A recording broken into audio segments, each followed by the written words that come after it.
Good morning, everyone, and welcome back to our public hearings. Imam, you have the floor if you can offer some prayers, please. Thank you, Chair. Bismillahir Rahmanir Rahim. Alhamdulillahi Rabbil Alameen. Rahmanir Rahim Maliki Yawmiddin. Iyyaka na'budu wa iyyaka nasta'in. Ihdina as-siratal mustaqim. Siratal ladzina an'amta 'alayhim. Ghayril maghdubi 'alayhim waladdallin. Amen. فلله الحمد رب السماوات ورب الأرض رب العالمين وله الكبرياء في السماوات والأرض وهو العزيز الحكيم بحرمة اللهم صل وسلم وبارك على هذا النبي الكريم سيد سند العظيم ذو القلب الرحيم سيدنا محمد وعلى آله وصحبه وسلم تسليما ربنا آتنا في الدنيا حسنة وفي الآخرة حسنة وقنا عذاب النار سبحان ربك رب العزة عما يصفون وسلام على المرسلين والحمد لله رب العالمين آمين. Amen. Shukran, Imam Jallo. Bishop, you have the floor, please. Thank you, Chairman. Lord God of power and might, the creator, the sustainer, the protector of all your creation throughout the whole universe, we continue to ask that you look kindly upon a human being, upon our actions, and do have mercy upon us. Remold us, refashion us, and grant us to obey your laws, your precepts, and your commands. Grant that we love you with all of our hearts, and we love our neighbors as ourselves. Grant that peace and tranquility will reign in every nation of the world, so that each and everyone will live in harmony and will live in justice throughout their days in this earthly pilgrimage. We continue to pray for the witnesses that will be before us this day. We pray that you grant them the boldness to speak the truth. Grant the commission the discerning spirit to discern between truth and falsehood. And we continue to pray for the population of this nation, the Gambia, the diaspora, and the international community, that you grant them the extraordinary patience to allow the due process to take its proper course. And you, being the just judge, shall reward each and everyone accordingly. This we ask through Jesus Christ our Lord. Amen. Amen. Thank you very much indeed, Bishop Odeko. We ended our proceedings yesterday with the joint appearance of our colleagues from Sabah Ngayen. I believe we're continuing with them this morning. Council, if we are, please proceed. Yes, Mr. Chair. Mr. Usher, can you kindly bring in the witnesses?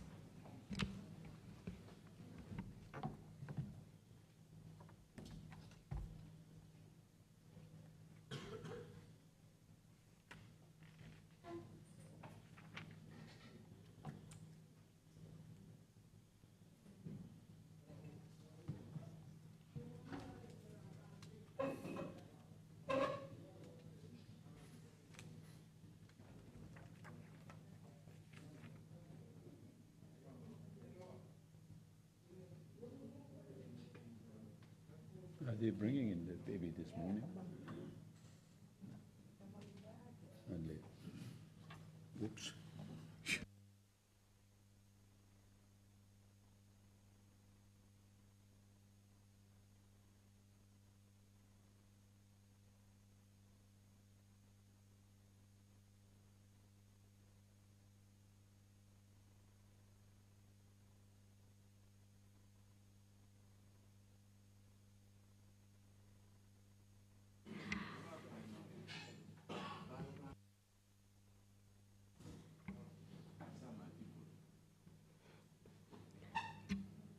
Good morning, witnesses. Welcome back to the TRC.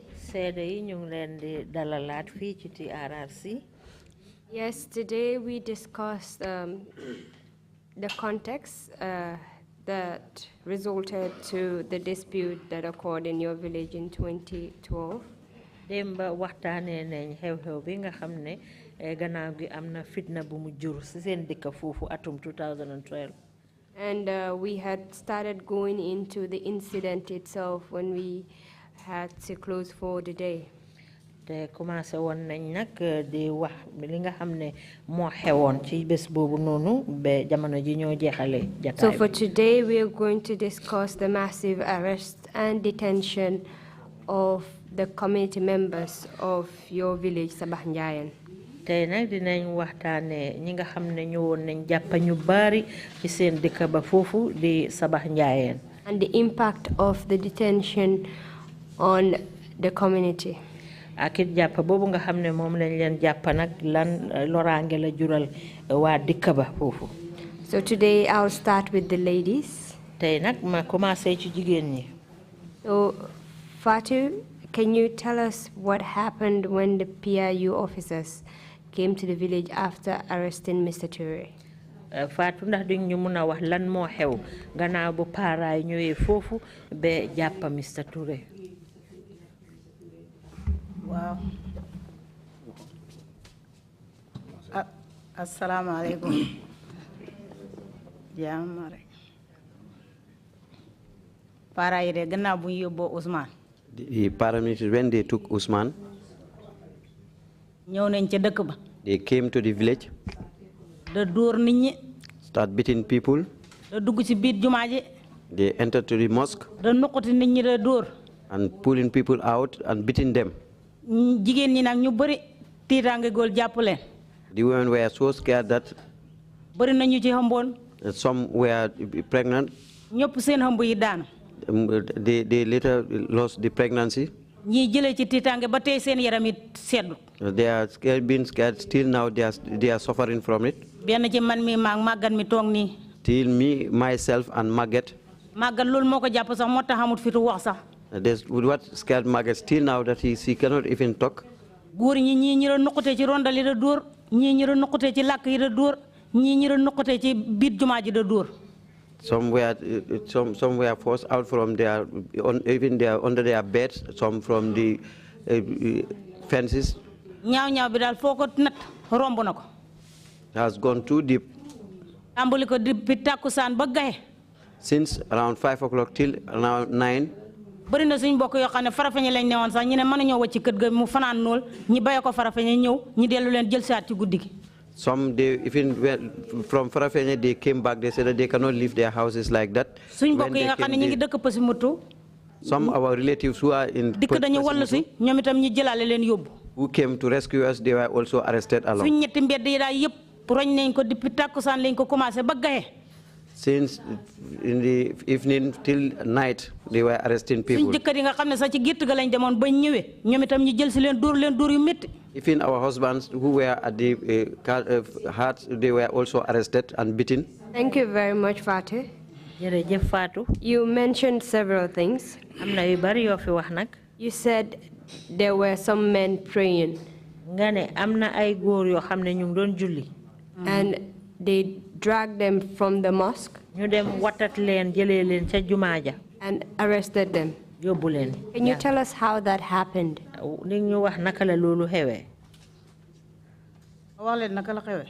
waaw. gannaaw bu ñu yóbboo Ousmane. When they took Usman already, gannaaw bu ñu yóbboo Ousmane bëri na ñoo xam ne topp nañ ci koo mën nañ koo jot mujj gi ñu kool ñu ne ñu ngi kool parents yaa ngay ñëw. some followed him, but they couldn't reach to him. They called, they said that the paramilitaries were coming. ñu ne ñu dem leen toog ci seen kër yi. We are asked to sit in our houses. ñun ñu taxawoon ci mbedd yow mujj gi ñu dem toog ci kër yi. All of us who were standing outside, we are all taken out inside. da nuqati nit ñi da dóor. They came to the houses and picked people from there. am na ñoo xam ne ca gannaaw Alaaji Usey lañ leen jëlee ca biir jumaa ja. Some, they were even dragged from behind Alaaji Usey. The men that were dragged from the mosque, góor yi nga xam ne dem nañ génne leen ca jumaa ja. what were they doing there? lan lañ doon def ci jumaa ja. dañ doon julli. They were praying. So was it during the course of the prayers that they were removed from there and arrested? ndax jamono ji nga xam ne ñu ngi doon julli ci lañ dugga ci biir dal di leen jàppa. Wow. Yes. You also mentioned that people were being forced out of their houses and beaten and arrested. wax ngay tamit ne am na ñoo xam ne dem nañ dugga ba ci seen biir néeg yi fekka leen fa jàppaleen yóbbu leen. Can you tell us about anyone you saw being beaten from their house and dragged and arrested? ndax di ñu mun a wax kenn koo xam ne yow gis nga ne fekk nañ ko biir néegam jàppa ko dóor ko yóbbu ko. suma jëkkër sax. My husband. suma jëkkër sax biir néegam lañ ko jëlee. My husband was even arrested inside his own house. So your husband was arrested from his house? sa jëkkër dañ ko jàppee ci biir néegam. Wow. Yes. Was he beaten during the course of the arrest? dañ ko jàppa dañ ko doon dóor. dañ ko dóor. He was beaten and told him that you were hiding. Even my co-wife was even arrested inside her house. Was your co-wife beaten? Yes, she was beaten. Can you tell us what the PIU officers were using to beat them when they were arresting them? That is your husband and your co-wife.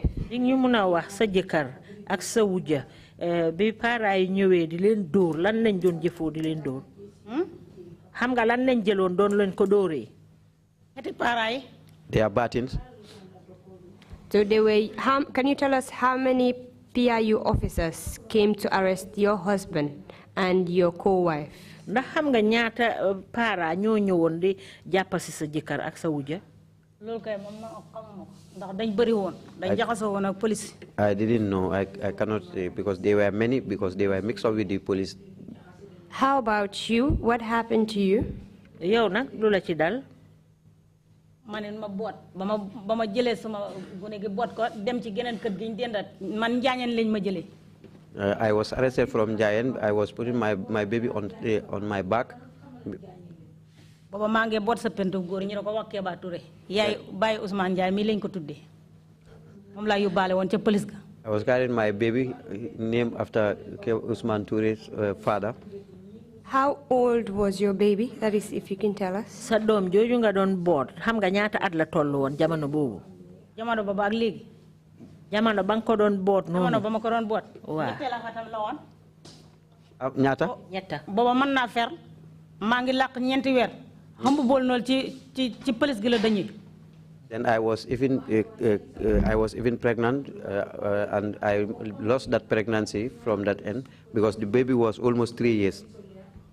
So man na fer waaye xam nga ñun suñ kët fa ñoo yéex a feral fekk booba maa ngi xam ba ñeenti weer bool ci police gi la commencé ba ma tiitaange gi jàppere la bit bi commencé da tuur. I lost the pregnancy whilst I was arrested. So you were 3 months pregnant when the incident occurred, and you had with you your 3-year-old baby. 4 months pregnant. 4 months pregnant. 4 months.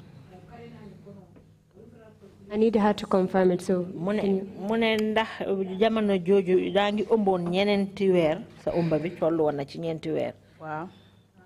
Yes. And she was with her 3-year-old baby. Mune te bi nga ëmba noonu yaa ngi amee woon sa doom ju tollu ci ñetti at. Waaw Keba Touré. So you were arrested along with your 3-year-old baby. Te boobu yaa ngi amee woon sa doom ju am ñetti at. Waaw. She was arrested along with her 3-year-old baby. Biñ la jàppa dañ la jàppandoor ak sa doom jooju toll woon ci ñetti at. ak li fer sax li fer ñu da ko wax Adama Touré dama ànd ak moom ba ci buntu oto ba police bi xaajale ma ak moom nii na ma kii du dem ki nga boor rek moo war a dem ma ne leen kii ku ma ko fay waccal ñu ne ma neex te bu kii jàpp ko waaye moom du dem Adama ci buntu oto bi la dëppee. The other one was the other infant. I was separated from him the moment I was about to board the vehicle. They said I should not take him along. I said no. I have nobody to leave this baby with. They said no. Even if we told the highness will eat him, he cannot go. You were separated from your kids at that point, and they asked you to go with them. Wow. Yes. Margaret, can you tell us what happened to you in your case when the PIU arrived in the village? Margaret, yow nak di ñu mëna wax lan mo la dalon bi paray ñëwé fofu seen dëkk bi. Yes. Man ëmboon naa ci. Then I was even pregnant. Ma ëmbee booba noonu bi ñee dem. When we were going. Kon bi ma ëmbee bi balaa ñee fekk foofu noonu. Before they met us there. Xam nga nit ki soo koy jël. Human being, when you are arresting him, danga koy jiital ndànk. you have to take it easy. Waaye nga jël ko. But you just arrested her like that. Jëleewu la ko neex neex. You force her. Nga jëlee ko naqari. You force her. Ñun yëguñ ci dara. And we were not even aware of anything. Ñu jël la dala bëlëf noonu. You were just dragged and forced. Te yow yaa ngi ëmb. And then you were pregnant. Léegi bi ñu defee noonu ñu dugal ñu si jàpp ñu dañuy dàq noonu ba dem si moto bi. We were dragged until we reached the vehicle. Ñu em ñi foofu noonu. And we were boarded. Yóbbu ñu si police bi. And taken to the police. Can you tell us how long you were in your pregnancy? Di ñu mëna wax ëmb boobu nga xam ne yaa ngi ko ëmboon ci ñaata weer la toll woon. Juróomi weer. 5 months. Waaw. Was it quite visible that you were pregnant at that point? Ndax ëmb bi feeñoon na. Waaw. Yes. So the officers that were arresting you saw that you were clearly pregnant. Para yooyu biñ la ñëwee di la jàpp noonu biñ la gisee xamoon nañ ne yaa ngi ëmb. Am nañ ko kay. Yes, they knew it. And yet in that state of your pregnancy, you were being forced and pushed around. Ak niñ la gisee noonu xam ne yaa ngi ëmb yëpp ñu dal di la forcer yóbbu la. Waaw. Yes. Jëleewuñ ñu daal jëleebu kii. It was not. Dañu topp rek dañuy kiyal. It was not easy. We were forced. Duun man rek nag man da si sama biir dëñ. It was not only me that suffered the miscarriage. Ñi si dëkk ba si seen biir dëñ na si muy juróom benn nit la. About 6 women lost their pregnancies. So 6 pregnant women were arrested on that day. Juróom benn jigéen yu ëmba leen jàppoon bés boobu. Waaw. Yes. Can you tell us what kind of vehicle they put you in when you were being taken away from the village? Ding ñu mëna wax bañ leen jàppee di leen yóbbu ban façon moto lañ leen eb. Moto yu kii nii yu pickup bi. Pickup. How many of you were placed in that pickup? Yéen ñaata nit lañ dugal ci pickup bi. Ñoom kay dañuy lekk rek di dugal si biir moto bi. We are just. Moto bi xem na ni ñu départ déedéet dañuy def ba mu bologé ko. We are just forced and put inside this vehicle, no matter how many people were put in. Thank you very much, Margaret. Jërëjëf Margaret. Fatu, Margaret is just telling us that there were a lot of people that were taken on board a particular pickup. Fatu Margaret de mu ngi ñoo wax ne am na ay jigéen ñoo xam ne jël nañ leen eb leen ci pickup. You told us that you were arrested with your 3-year-old. Yow it nga wax ñu ne ñu ngi la jàppandoor ak sa doom ju tollu ci ñetti at. Were you and your child also placed on board the same pickup? Ndax yow yaak sa doom jooju yëpp lañ eb ci benn pickup bi ci benn moto bi. Benn oto ci lañ ñu xeeb waaye man fi ma toog sax manuma ko ngëb keneen moo ma ko ngëbal. Benn jigéen bu ñoo wax di gay moo ma ngëbal kii Touré waaye man kay fi ma jonkan nii noonu laa jonkane bañ xàgg Farafeñ. We were all boarded in one vehicle, but I even couldn't carry my baby. Another woman carried him for me. Pickup yi ñu doon roñee kay boo ñuul ak boo weex ak benn R4 bi moom ñu ngi ko arrêté ca croisement ba foofu lañ ko arrêté. xeeb ci ñi nga xam ne xajuñ woon ci pickup boo weex bi. waaw léegi xaaral da ngaa def ndànk ñu mun koo lappatoo. Commencé waxal nga ne ñaata oto. Pickup boo ñuul ak boo weex. White pickup and a black pickup. Boo ñuul ba moro ba newoon ci seen police ga. The black one was with the police. waaw beneen R4 bi nag moom ci croisement ba lañ ko arrêté andi ko mu mottali nit ñi. The other vehicle was break from the other side of the road, and they brought it to arrest people along. So there were 3 vehicles that were brought to arrest people. Bon mel ni ñetti moto lañ indi pour jàpp nit ñi. waaw. And depuis takkusaan ba gaxe. And the arresting started from 5 p.m. up to 9, around 9. Can you tell us if you were the only one there with your baby among the ones that were arrested? Ding ñu mëna wax ndax yeen ñi nga xamne yeen leen jappo nonu yow rek ya ci andon ak doom ju ndaw. Dere bari na ñoo xamne seen doom yi sabax lañ ko wëcci bu ci guddi gi goor ñu andi ko goor go andi doom ñu duggal ci sel gi. Goor go andi doom ñu duggal ci sel gi. There are others who left their babies am na ñoo xamne seen cendant. There are other ladies who left their, other women who left their babies at the village, but later they were brought by their husband, men. And any man who bring any baby, you will be arrested along and put in the cells. You told us that the arrest occurred from 5 to 9. Wax nga ñu ne jappa yi leen doon jappa day def nañ ko takusan bege. And you told us that your co-wife was beaten when she was being arrested. Can you tell us if she sustained any injuries from the beating?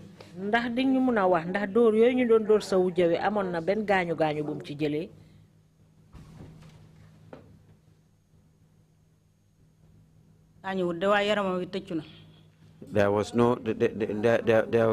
no injuries, but it was bruises. There were bruises. Thank you very much, Fatu. Margaret, can you tell us if any other women were beaten during the course of the arrest? Margaret, ndax di ñu mëna wax ndax amna yeneen jigéen yoo xam ne biñ leen doon jàpp dañ leen doon dóoraale. Mais ndax am na yeneen jigéen yoo xam ne ni biñ leen doon jàpp ñu ngi leen doon dóor. Wow. Yes. Can you tell us the ones that you saw being beaten, that is the women?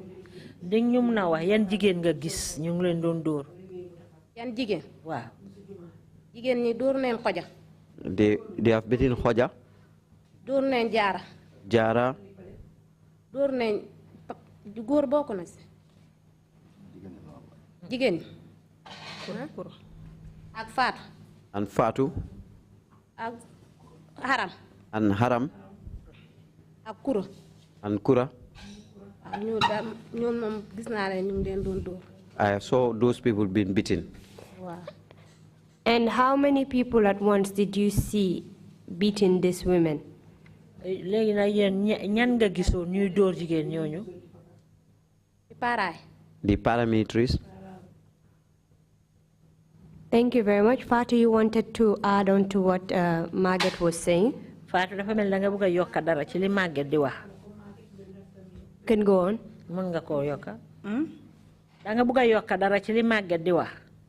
I saw you raising your hand. Dafa gis nga ekkati sa loxo mu yaakaar ne da nga am loo bëgg yokka ci li Margaret di wax. Wax na ko ne kuro la kay. I was reminding her that there is another one who was beaten called Kura. And all these women were beaten along with the men that were being arrested. Jigéen ñi ñëpp nag dañ leen doon dóorandoor ak góor yi nga xam ne ñu ngi leen jàpp. Jaara ñang de moom ni jàppaate sax ñoom lañ doon dóorandoor. Jaara ñang fii sax ñu ngi ko fi xaañoon. Jaara ñang and Uncle Pate were beaten at the same time and she was wounded. Nijaay Sëriñ moom ci rondal gi lañ ko jëlee sax moom it da ko dóor. Uncle Sering was even pulled from the under the bed and beaten. Yaa Halima Coy ñu ngi ko génnee ci rondalam gi moom itam. Yeah, Halima Coy was also dragged from the bed and beaten up. So people were being removed from where they tried to hide away from the police officers. Bon nit ñi dañ leen doon génne ji fa nga xam ne ñoom ñu ngi doon làqu pour mun a rëcc ci loxo police yi ñu dem rocc leen fa jàppaleen. Can you tell us roughly, that is Fatu, if you can recall, from the group of people you were arrested with, how many people were with you? Ci kuréel yi nga xam ne yéen ñëpp yéen leen jàppandooroon Fatu yaa moom laajte bi. Yow yaa mu ne. Yow yaa ñiñ jàppandoor yëpp. Ndax mun nga xam lim bi àndandooroon na yow. Loolu kay mënuma ko xam. I cannot remember. Kira daal biñ demee moom. On that day. Bit police station bi fa feesoon dell ak jigéen. People, there were many women at the police station. benn police boo yàlla tooyal xolam daal mu dëkk Balangar moom moo ñu jox ndox ñu naan ñun ñëpp ba mu daj. There was only one good police officer from Balangar waaye nag limite bi moom mënuma ko xam. who helped us and served us water to xam drink. nga ne lu doon roñ takkusaan ba gaye bari na de. But you know that being arresting starts from 5 o'clock till 9. There must be many people there. Thank you very much. And Margaret, can you tell us where you were taken after you were arrested? Margaret, na ding ñu mëna wax biñ leen jappé fuñ leen yobbu? Ñi jappé fañ leen ñu yobbu. Waaw. Ñi jappé ñu ngi tek ci buntu police bi fofu. Ci biit ci kii bi fofu bayal bi. Ban police? Police Farafenni. We were taken to Farafenni police station. Mr. Trrc, can you help us clarify the number of people that were arrested on that day and some of the details that were missing from the narrative? I'm sure you were listening. Ousmane Touré ndax di ñu mëna wax nit ñi nga xamné ñom leen jappon té xamna yaa ngi doon déglu jigéen ñi liñ doon wax nettali bi ñu wax lu ci manki rek ndax di ñu ko mëna fatali. Wow, su ma ñëwee ci ñaata nit lañ jàppoon. When we are talking of how many people were arrested, ma doon ne ëppoon na juróom-ñaar fukki nit daal. There are more than 70 people. waaye xam nga bi ñu leen a man ñu ngi ma def ci biir cell bi. When they were being brought in, I was already inside the cells. waaye léeg-léeg tam damay xool ci palanteer bi. Sometimes I peep from the window. damay gis ci kaw tali bi ci guy gi. I usually see on the highway near the baobab tree. ñu bëri ñu ngi foofu. There were many people there. Gis naa ci gannaaw fu ñu def jigéen ñi. I saw it out at the back. I also saw women there. ni police doon defanteeg ñoom. And what the people were doing to them. Even ci station bi sax. Even inside the police station. dañ doon harass jigéen ñi ci lu bon a bon. They've been harassed. loolu moom méttoon na ma trop ci fi ma nekkoon time boobu. I was very vexed on that. man cell bi ma nekkoon. The cell I was in. guddaay bi dafa nekk 2.5 meters ñaari meter ak genn wàll. 2.5 meter long. yaatuwaay bi dafa nekk 2 meters. And the width is 2 meters. waaye ñun ñaar fukki nit ak ñett lañ fa dugaloon. But we were 23 in number put in that same cell. beneen cell bi tam. The other cell. dugal na fa ñaar fukki nit ak ñetta. There were also 23 people there. waaye ñoo ñëpp góor lañ nag. But they were all men. dafa mel ni góor ñi dafa nekk ñeent fukk ak juróom-benn. And this means there were 46 men. Thank you very much for that clarification. I would like to go back to a point that you mentioned. You talked about the women being harassed at the station, and you didn't like the way they were being harassed. Police station, but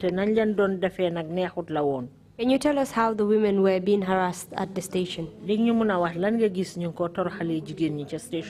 waaw li ñu leen wax de mooy yéen da ngeen a jaay jàmbaar. They were telling that you people, you want to show people that you are not afraid of anything. waaye tey dana leen leer. But today it will be clear to you people. fekkee Ousmane Touré moo leen jaral lii. If at all because of Ousmane Touré you are doing this. dana leen leer tey. It will be clear to you people. balaa ngeen a jógee fii. Before you will leave here. da ngeen xam lu ngeen fay jëlee. You will know what you will take from here. wax yu tiital daal lañ leen doon wax. They were being threatened. loolu moom ñoom ñu fa nekk këpp seere nañ ko. And everybody witnessed that. waaw loolu mooy lu ma miin ci harassment. That's what I mean by being harassed. You've already told us that you were kept in the cell. Margaret, can you tell us where you were being kept when you were taken to the police station? Margaret, yo nak bañ la yóbbu police station fuñ la taaj. duñ ma laaj. Fan lañ la yóbbu. Fan lañ la yóbbu woon. Si ëtt bi. At the vicinity of the police station. Ci ëtt bi lañ ma taaj. Can you tell us how many of you were placed in the open area? Yeah, dañu mëna wax yeen ñaata lañ tégon fofu ci ëtt ba. Ñun suñ koñ bi ñëpp. All of us who were in our that street. And were all of them women? Ndax ñoom ñëpp jigéen lañ? Ñëpp jigéen lañ kay. They were all women. Honorable, you raise your hand. You want to clarify the question for us? Honorable, rekati nga sa loxo da nga bëgg leeral foofu. Waaw ñoom jigéen ñi biñ leen isee. The women when they were brought in. moto bi daf doon dem di jël di isi. If you will go and come, go and bring and go back. So police station. If you come to the police station, exit at the backyard there is another exit gate. There is a mango tree there. Under that mango tree, that's where they were placed. All the women were put there. And the children. Some of the women, they were with their small babies. I can remember one woman called Fatufai. After the christening of her baby, 3 days later, that's when the incident happened. He was sitting with that baby almost 1 week, 3 days.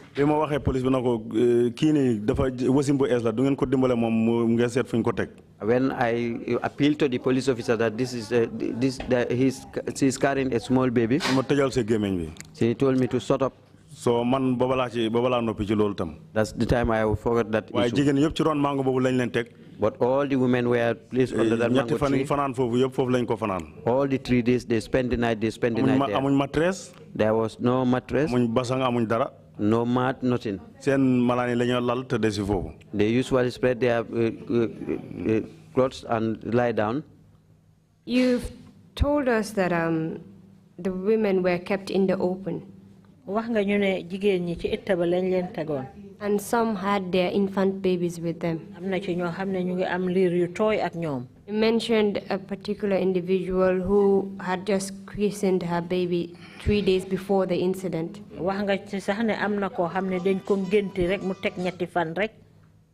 And you made an appeal which was refused.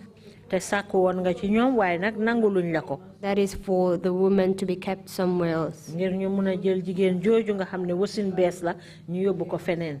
you recall roughly how many infants were detained along with their mothers there at the police station?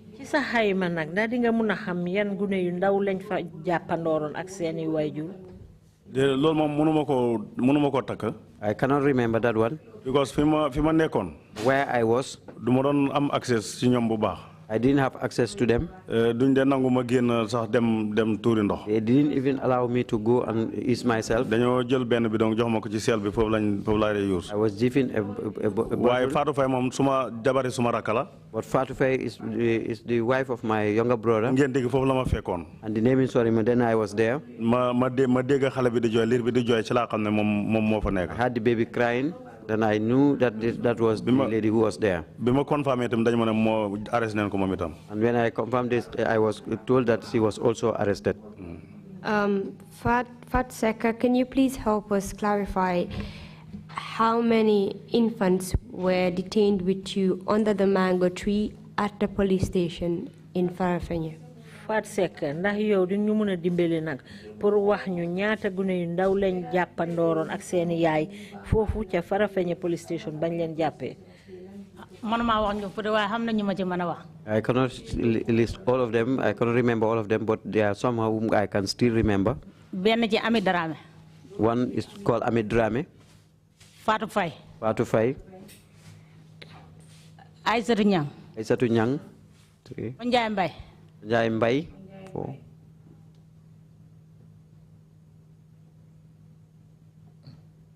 Fatou Khodi.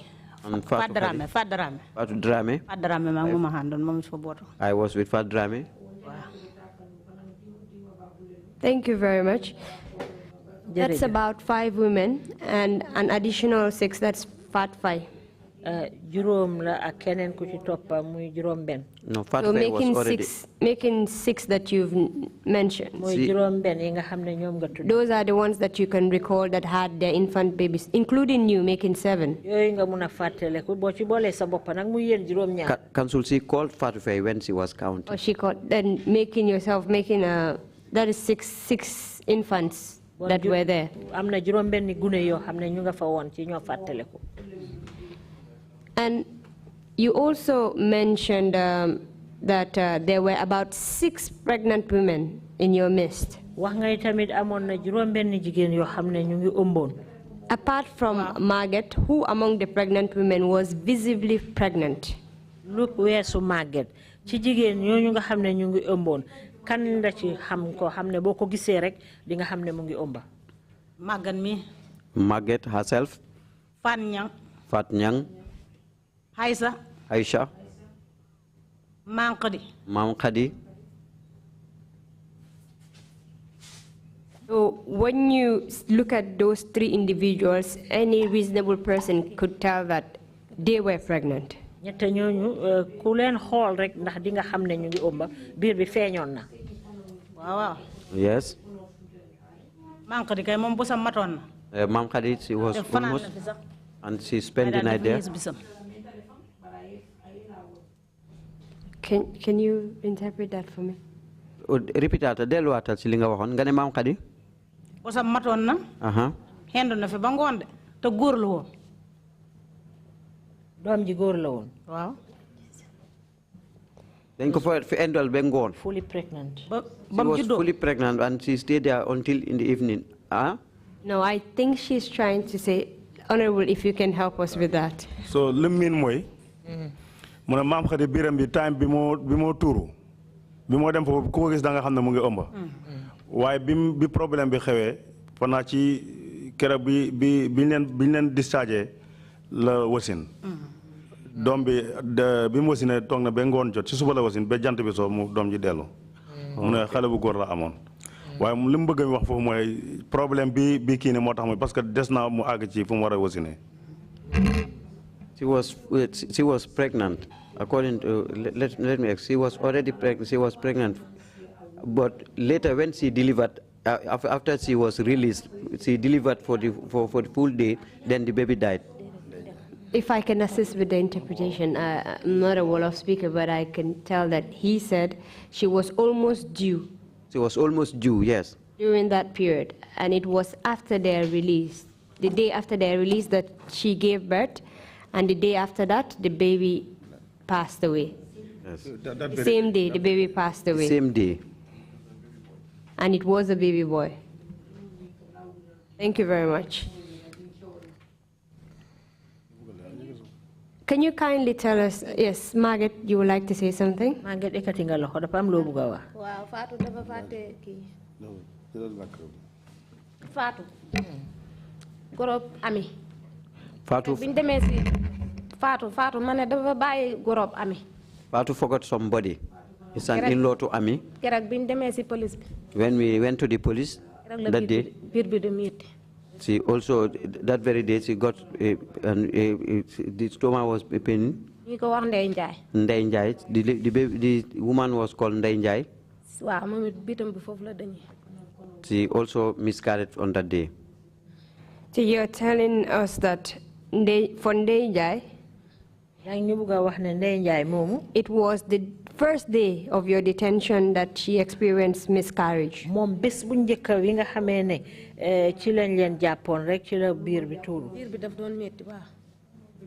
That was when the stomach started hurting her.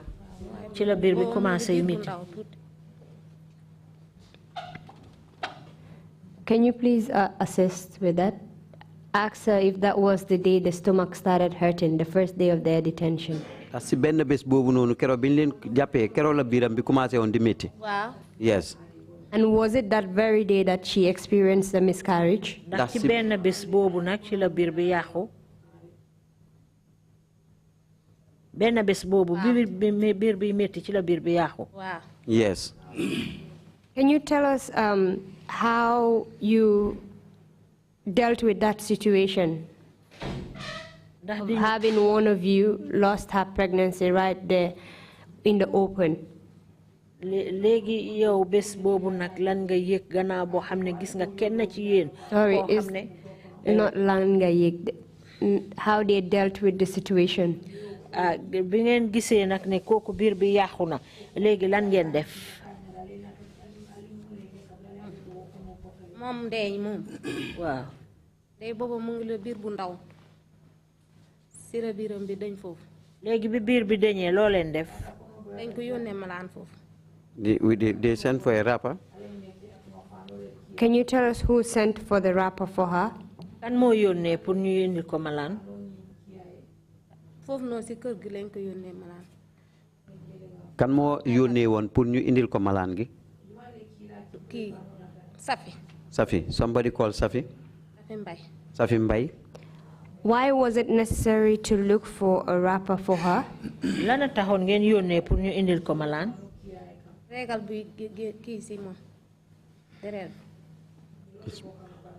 Because of the because she was bleeding. She was bleeding. Thank you very much. Fatu, Margaret is just telling us that Mom Hadi had a miscarriage on the first day of your detention and she was bleeding. Fatu, Margaret wax nañu ne Mom Hadi bés biñ leen jàppee ci benn bés boobu nag ci la biir bi yàqu te mu ngi doon génnee dara.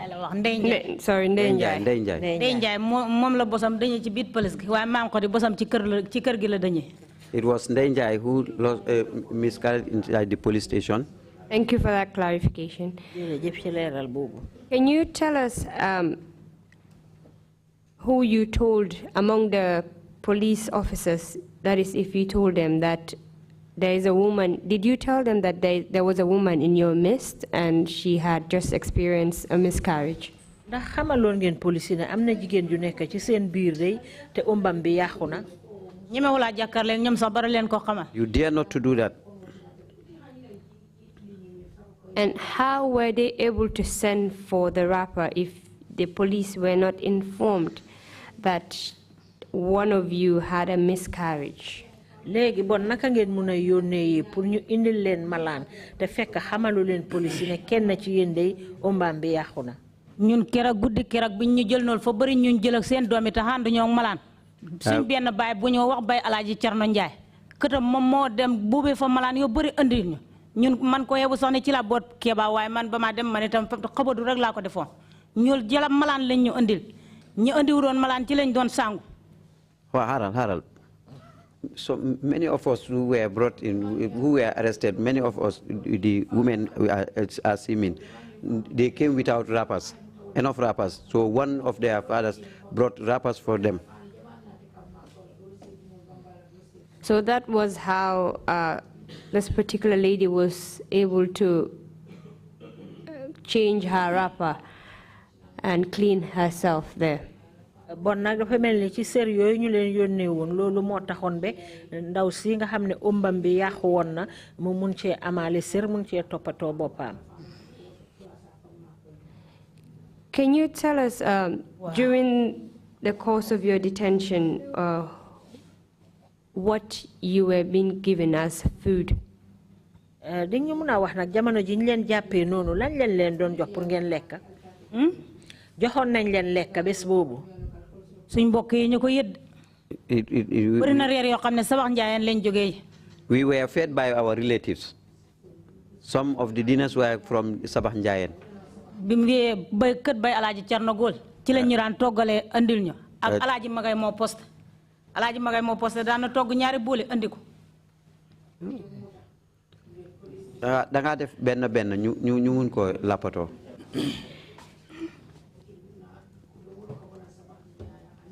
You've not interpreted that, so it's not on record. Let her repeat.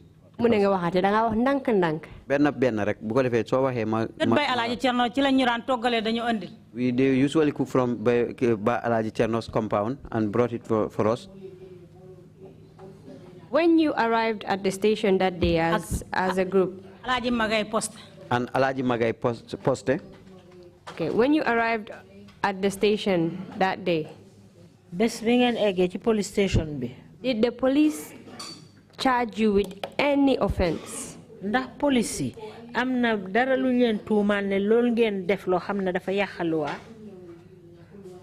ñoom kay kanaa fa ñu nekkoon da wax naan lu seen jëkkër yi ñemewut yéen ngeen ñeme ko.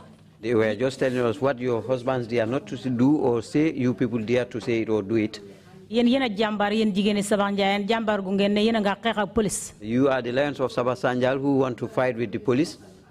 mbuum moom léegoo léeg rek mu dikk waruñu ne yéen foog ma laal leen. Mbuub seen jëkkër yi ñemewut ngeen ne na ngeen ko ñeme. Come around and threaten us that he must do something to us. And the Mbuub you are referring to, can you recall his first name? Mbuub mi nga wax nii santaam la xam nga tur wi. xam nga turam Mbuub mi nga wax nii. I only know him of Mbub. And as far as you could recall, this Mbub, what was his position at the station? Comme ni ko fatale ko nak Mbub mi nga wax ni lan la won ban mahama la yore won ci police station bi.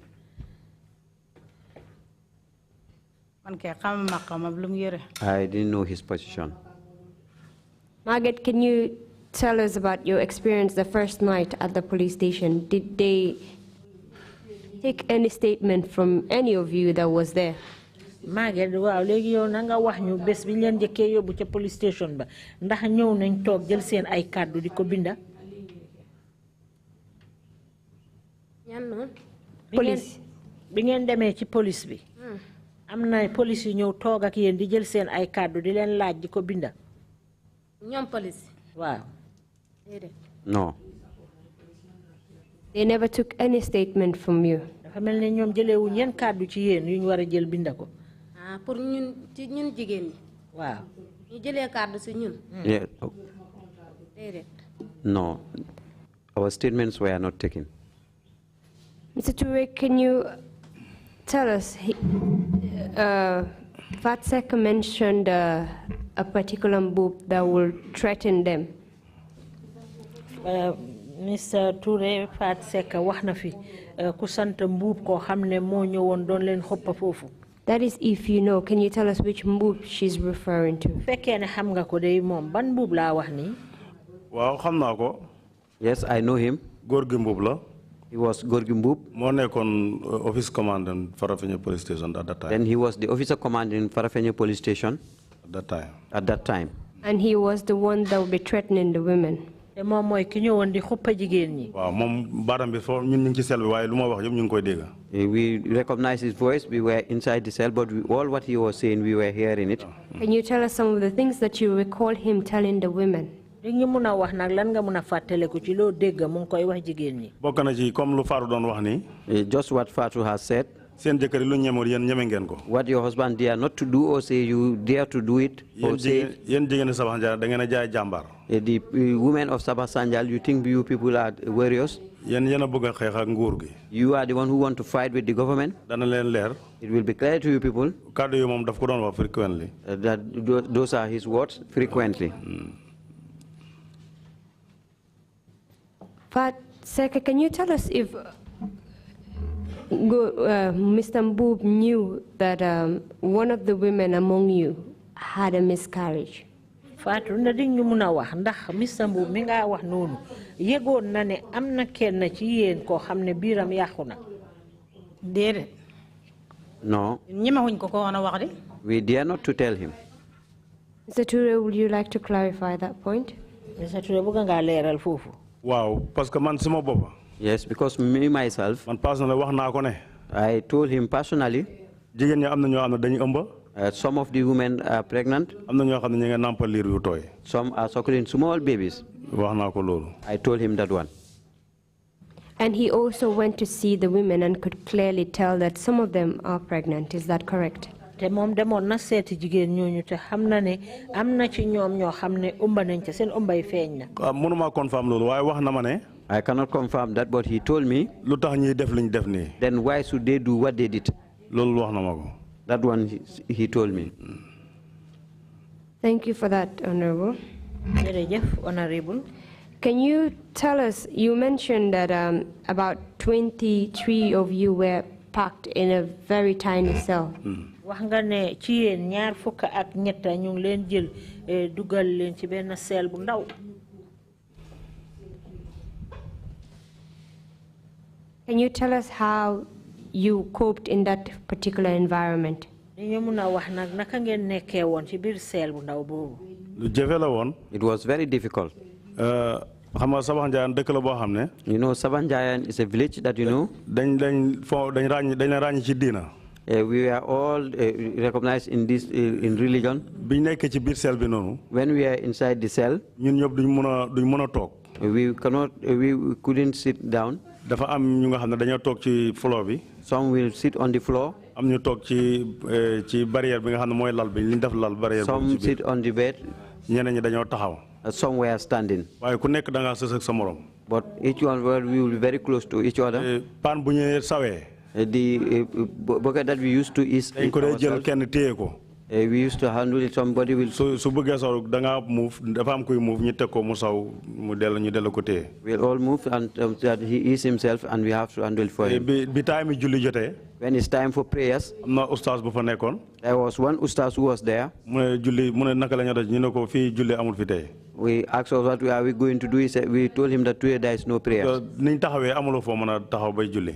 How we were packed, we cannot even stand. Loolu méttoon nañu bëri foofu ba ñi am na ñoo xam ne dañ doon jooy foofu. And it was very painful that some were crying. Man suma rakki baay. My father's brother, my uncle. moo topp suma baay moo ngi bokk moom ndey ak baay. He is the same father and mother with my father. Maa moo nekkoon ci benn cell. I was in the same cells with him. Daanaka moom itam bi mu jógee ci loolu sax feebar ci la ko jëlee ba noonu la doxee génn àdduna. When he left there, he was sick until he passed on. Thank you very much for that clarification. In your conversation with Gorgimbu, you also mentioned that he told you that dinalen lal, as in the women. Can you please, or was it? Can you please clarify that? That is a fact checker. Do you know what he meant by saying dinalen lal when Gorgimbu told you that? Gorgimbu bam len waxe ne yeen jigen ñi dina len laal de xam nga lan la tekki ci lolu. Lan la tekki? Waaw. Dor la ba won xel de. That means he will beat us. That's what we thought.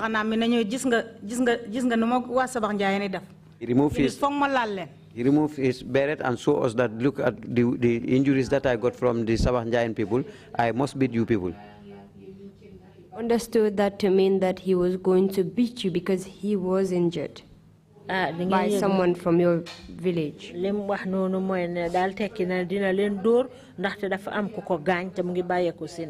Wow. Yes. Thank you very much. Honorable has already told us about their condition where they were in the cell.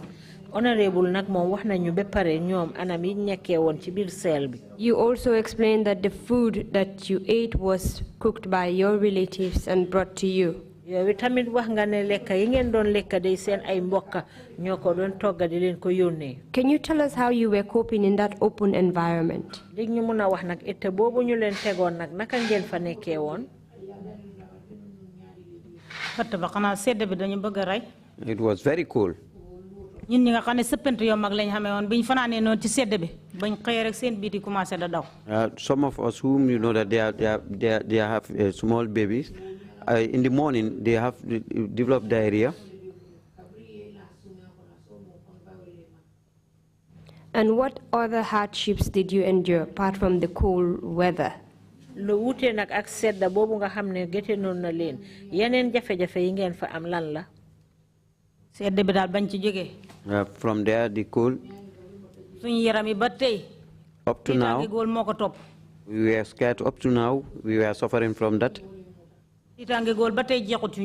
Still now we have that impact in us. Margaret, apart from the cold weather, Margaret, xam nga wax ngeen ne biñ leen tegee ci état boobu noonu dafa seddoon.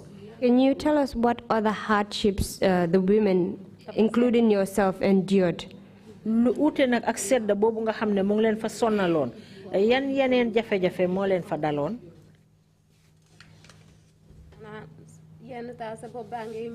Sometimes we suffer headaches. Your body used to be very painful. And it was very windy. That was all what we endured there. Women cannot endure those things. Thank you, Honorable. You would like to clarify the point there? Wow, coono dëgg la fa gaay nekk woon It was very difficult for them. I was not under the tree, but I know it was very difficult for them. During the night, it used to be very cold, and it's very windy also, and they have nowhere to sleep. They sleep on the they didn't have enough sleep. In the morning, it used to be very hot. And it was just a small tree. There was no chairs. There was only one bench. You cannot carry more than 5 people.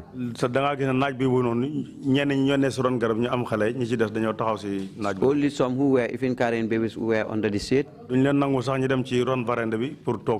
were not even allowed to sit under the veranda. They were there until the following day. All the days they spent there, that's how they suffer there. Margaret, can you tell us how many days you spent in the open area at the Farafenni police station? Margaret, na din ñu mëna wax ñaata fan ngeen nekk fofu ci Farafenni police station bi ci état bobu ñu leen bayyi woon.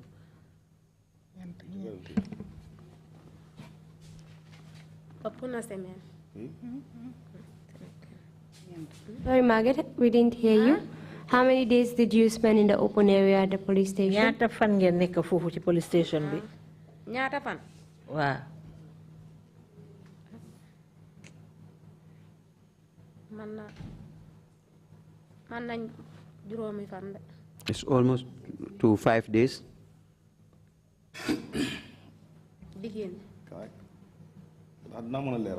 Yes, can you kindly assist with that?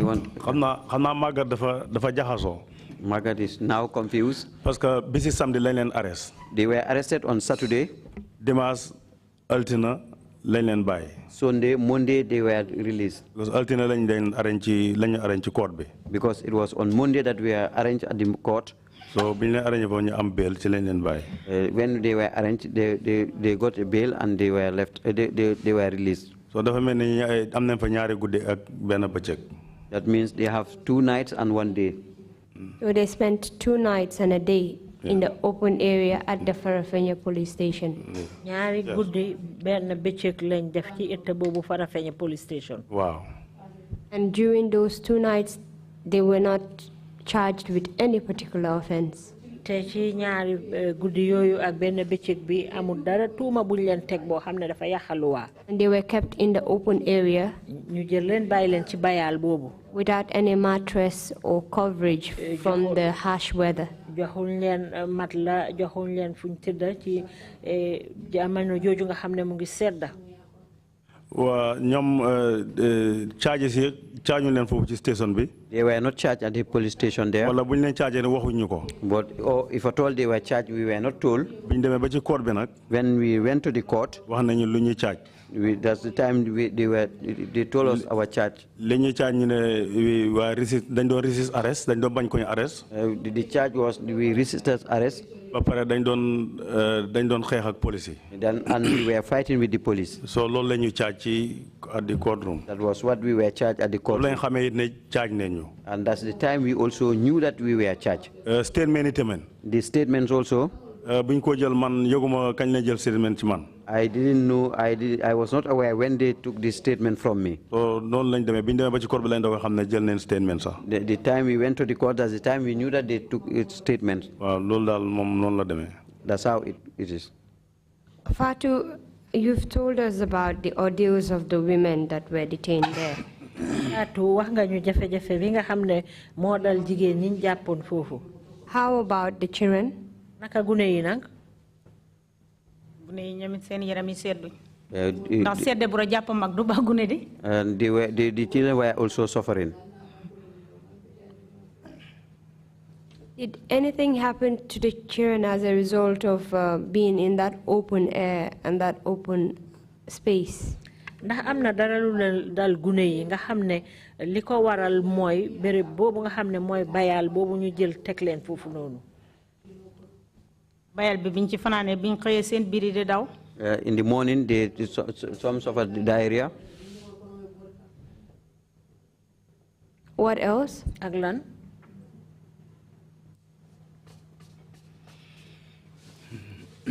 Keba mande pa keba mi maron bot weeru teru te demul l'hôpital ñi teural ko xamut. After that, my baby suffered almost every month. I will take him to the hospital, and he is be treated there. Thank you very much, Fatu. Jërëjëf Fatu. Margaret, you've told us that you were 5 months pregnant at that time. Margaret, wax nga ñu ne yaa ngi ëmboon juróomi weer. Did you face any particular difficulties during your detention at that time with your pregnancy and in that state? Ak sa ëmba boobu ak nim tollu woon ndax amoon nga benn jafe-jafe boo amoon jamono bi ñu leen jàppee foofu.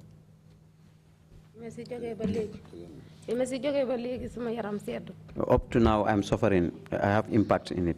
It has a lot of difficulties in me. Thank you very much. Mr. Toure, you told us after 2 nights and a day. Honorable wax nga ñu gannaaw ñaari guddi ak benn bëccëg. All of you were arraigned before the court. Yéen ñëpp nag ñu yóbbu leen ci kanami attekaay bi. Can you tell us which court was it? Di ñu mën a wax ban ci attekaay yi la. Farafenni District Tribunal. It was Farafenni District Tribunal. That's where we were arraigned. Mention charges and that's where they mentioned the charges level against us. Can you tell us from the people that were detained with you if there were any injured persons there? Di ñu mën a wax ndax yéen ñi nga xam ne ñoom leen fa jàppandooroon am na ci kenn koo xam ne am na ci gaañu gaañu. Wow. Yes. Manjai Cissé. Cissé. dafa gaañoon seriously. And he was injured very seriously. Gannaaw buñ ko wété ci police bi ab diir. When he was detained at the police station for so long, they didn't allow him to be taken to the hospital and treated. But they brought some medicines and applied it on the injuries. He's the only one who can remember that he was injured. Fatu, how about the women that were detained with you? Was there any injured woman among you apart from the one that had a miscarriage? Fatou ndax jigéen ñi la jàppandooroon am na kenn ku ci am gaañu gaañu lu uute ak ki nga xam ne moom ëmbam yàqu na ci. Jara Ñang. Jara Ñang. Jara Ñang fii lañ ko gaañoon fii. Jara Ñang was injured on the forehead. And was Jara Ñang provided with any medical assistance during her detention? Jara Ñang gaañu gaañu boobu jamono biñ ko jàppee nag mu amee gaañu gaañu bi ndax fajoon nañ ko. Déedéet damut fenn. No, she was not taken to any hospital. So she was there with you for those 2 nights and a day? Bon dafa nekka yéen foofu diir bi ngeen fa nekka yépp ak gaañu gaañu bi. Wow. Yes. Can you tell us what the outcome of the case was when you were taken before the district tribunal, Honorable? Honorable, léegi biñ leen yóbboo nag ci attekaay boobu noonu nu mbir yi mujjee. Wow, biñ yóbbu foofu biñ mentionné charges yi. When the charges were mentioned, gars yi ñun ñëpp dañ bañ. We pleaded not guilty. Léegi ci la magistrate bi adjourn case bi. Then the magistrate adjourned the case. So léegi ñi ne léegi nañ ñu bail. They said that they should grant us bail. ñu apply bail waaye gars yi bañ. We applied for a bail, but they refused. Léegi ci lañ jël jigéen ñi ñoom ñu ne mën nañ leen a bail. So they bailed the women. ñun góor ñi ñu bàyyi ñu foofu. But we the men were left there. waaye ci diir bu gàtta. But for a short while. gars yi waxtaanaat. When they discussed. léegi ñu ne mën nañu bail ji góor ñeneen góor ñi man kenn ñu bàyyi ma. They said they can bail all the other men, but I accept myself. waaw su loolu lañ mujjee def man ñi yóbbu ma remand ma fële Janjanbureh. I was taken to a remand at the Janjanbureh prison. So noonu la kii bi demee. That's how it went. bi ma fa toogee 1 month. When I was there on remand for 1 month. From the end of April laa jógee Janjanbureh. End of April I left Janjanbureh. bi ñëwee ci court bi. When we came to the court. ñi mentionnaat case bi. The case was mentioned again. léegi gars yi bañaat. They refused.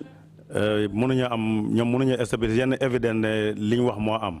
They cannot establish any evidence that to their charges. So si la police dem approach suñ lawyer bi. That's the time the police approached our lawyer. Na leen léegi dañ bëgg ñu negotiate case bi. They said that they want to negotiate the case now. Su ko defee ñu mun koo jeexal parce que gars yi nangu ñee plea.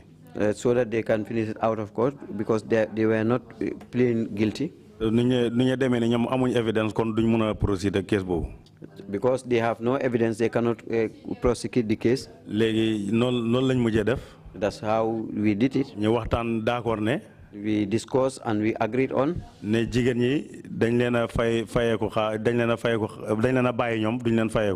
The women will be acquitted and discharged.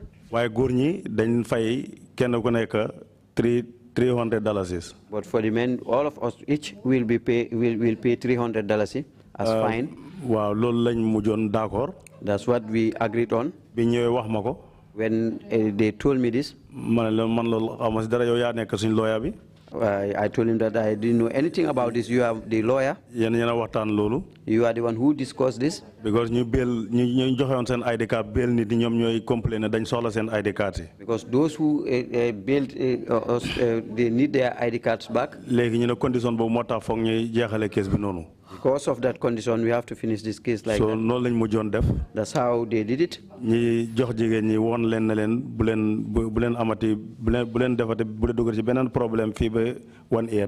The women were warned to abstain from this kind of problems for 1 year.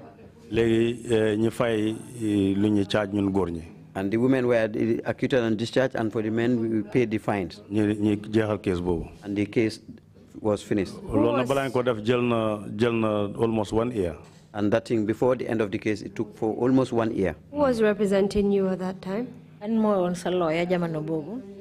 Idrissa Sissoho. Idrissa Sissoho. Momadon represent. It was my lawyer representing me. So instead of proceeding with the case, you decided to settle? Yes. Wow, settlement be look waral moy. Because the reason for the settlement out of court is those who bailed some of them or all of them. They said that they left their ID cards there for so long because of the bail condition. And they were in need of their national identity card so that they can get it back. That was the cause of the arrangement. After 1 month of your remand at Janjambure Central Prison, Janjambure prisons, were you granted bail? When I left Janjambure, then that's the time I engaged the services of a lawyer and he applied for a bail for me on my behalf. So bimko apply magistrate evidence when they wanted to at the beginning they wanted to deny the bail, but the magistrate didn't go with it. And after your bail, how about the tractor that brought about this dispute? Was it still with the villagers or did you hand over the keys to them? Tractor being a hamne more waral fitna be johe won gen ko chabija wala mungi deson ci loxo wa dekk bi. Before I left for Janjambure, police station. Then we were at the police station. Mbub called me in his office. When I went there, Mbub said, didn't you pity these people? I told him that I really pity them. That's the time I identified some of them with their concern that this one is pregnant and the other one is carrying a small baby. And they did what they did. That was his response. That was not intentional. That's the time he said, if you feel pity for them, go and bring the tractor's key. So it's a chabi if you bring it, they will all be released. That's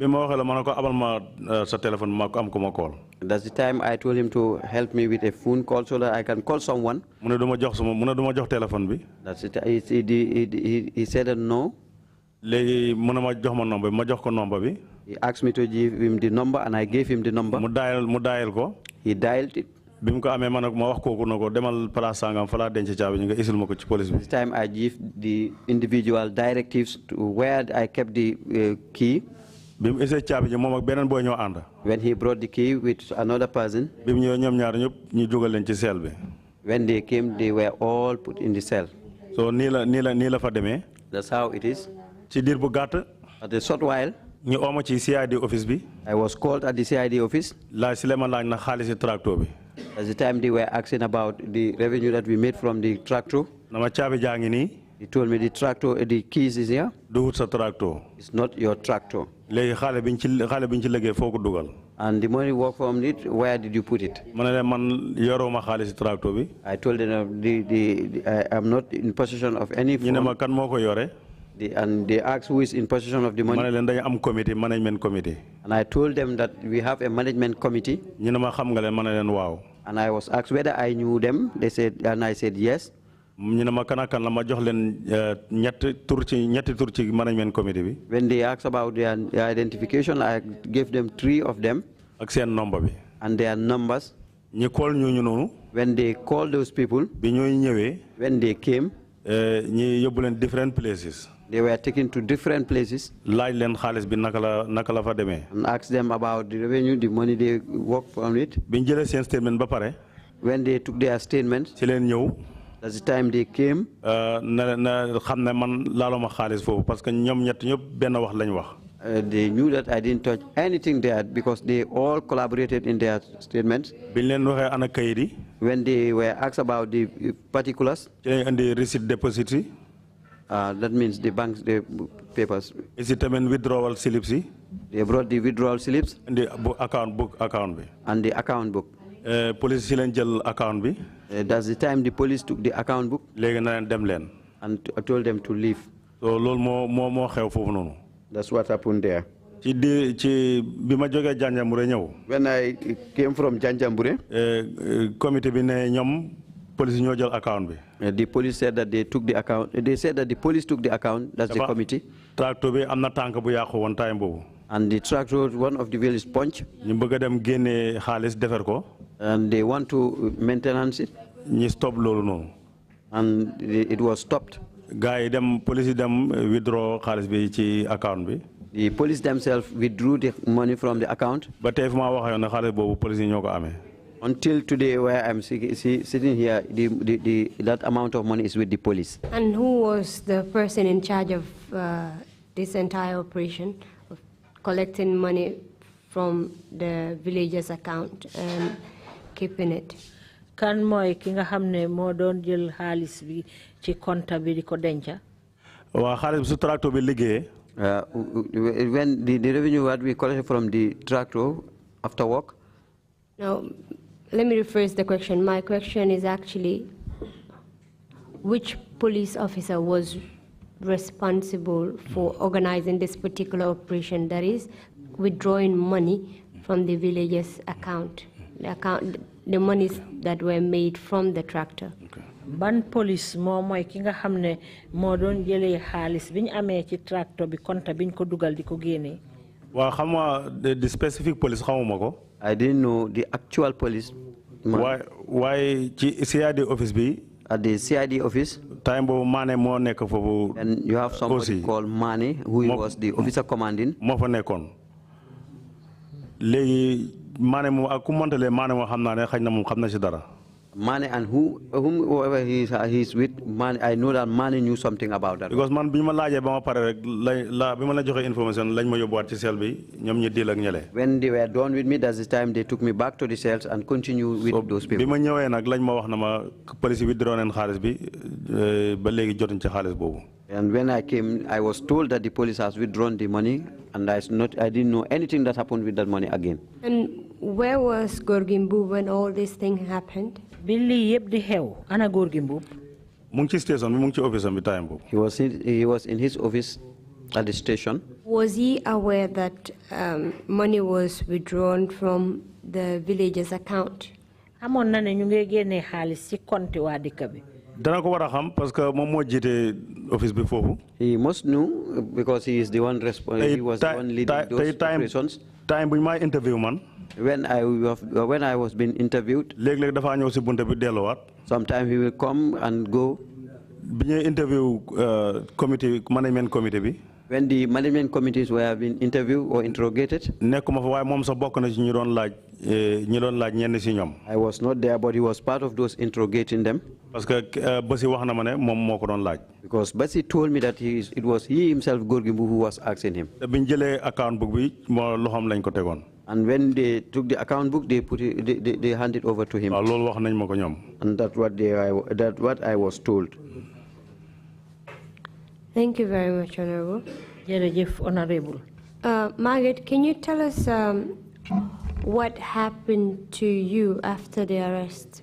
Margaret, you told us that you were pregnant at the time of your detention. Margaret, wax nga ñu ne jamono jiñ la jàpp yaa ngi ëmboon léegi gannaaw loolu nag dana xew. When they released you, what happened to you? Léegi biñ leen bàyyee ngeen ñibbi seen kër yi lana la dal. I was sick.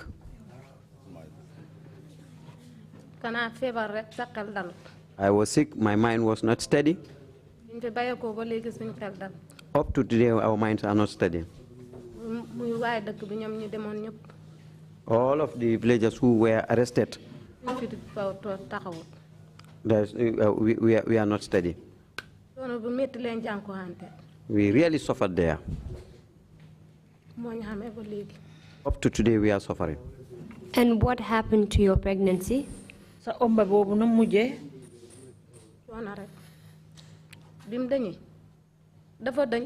I suffered miscarriage. When did you suffer the miscarriage? Kañ la biir bi yaxu? When we were released. When we were released from the police, when I left the police. That's the time I suffered the miscarriage.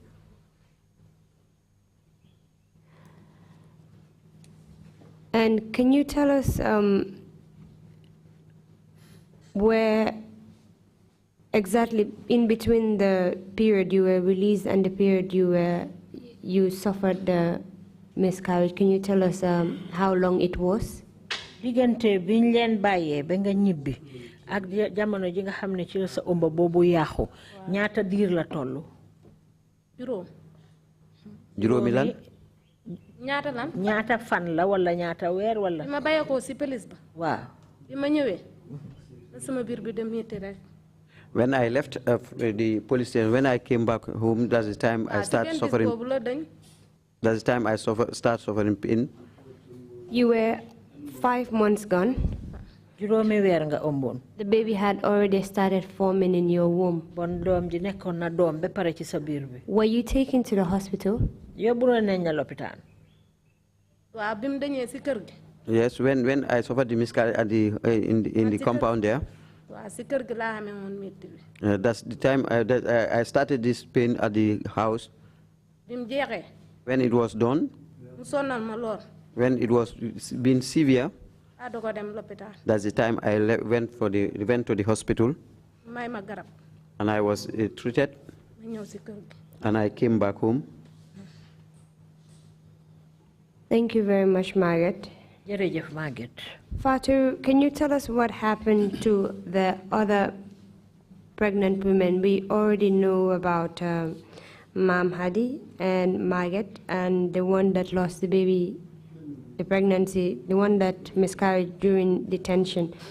There were about 6 of them, when we already know about 4. Can you tell us about the other 2 after their release? Fatou, léegi xam nañ mbiri Maam Hadi ombaam bi, xam nañ mbiri Margaret, xam nañ tamit keneen ki nga xam ne biram yàqu na bañ leen jàppee. Léegi nag te yëgoon nañ ne juróom benn jigéen ñoo fa ëmboon. Yeneen ñi ci des nag ñu seen ëmba bi mujjee. Yeneen? Ñeneen ñi des nuñ mujjee ñoom. ñi seen ëmb yi dañoo yaram wa sedd de. Fatou Ñang moo dikk na ba Banjul gi fi raxasee kollam bi mu xëmbaataat. mu ne gannaaw ñi nga xam ne ni ñooñu lañ tudd léegi ne ñooñ seen ëmb bi dañoon na yeneen jigéen ñi nga xam ne ni ñoom it dañ ëmboon bi ñibbee lan moo leen dal. moom laa ko wax ma ne ko fan ñang biñ ci jógee ko bi mu xëmbaatat dikk na hôpital Banjul bi ci lañ raxasee kollam bi mu doog a jëlaat beneen xëmb. Fatou Nyang came back to Banjul to prepare before he got another baby. Mr. Toure, can you please shed light on this particular issue? Honorable Toure, dañu mën a leeralal bunta boobu. Waaw ñoom juróom-benn jigéen ñoo ëmboon jamono boobu. There were 6 pregnant women at that time. Am na ku ñuy wax Ndeye Ndiaye. One called Ndeye Ndiaye. Moom it biram bi ci boobu la dañee. It suffered a miscarriage on that. Ak Safi Mbaye. And Safi Mbaye. Waaw ñoom ñaar ñu ñoo desoon ci xam nga juróom-benn la. They were 6. ñeent ñi tudd na la waaye ñaar ñi ñi nga xam ne tuddatu leen woon. They already named the 4 and the other 2. waaye ñoom ñëpp daf leen jox problème. They all suffered. Magat mi. This Magat. bi mu jógee ci loolu. Where after that incident. yaramam baaxul ba léegi. She is still now suffering. She is not yet healed. benn biir la ci ëmb. She only took 1 pregnancy after that. waaye dañ ko opéré. She was even operated. léegi du mën a am doom sax.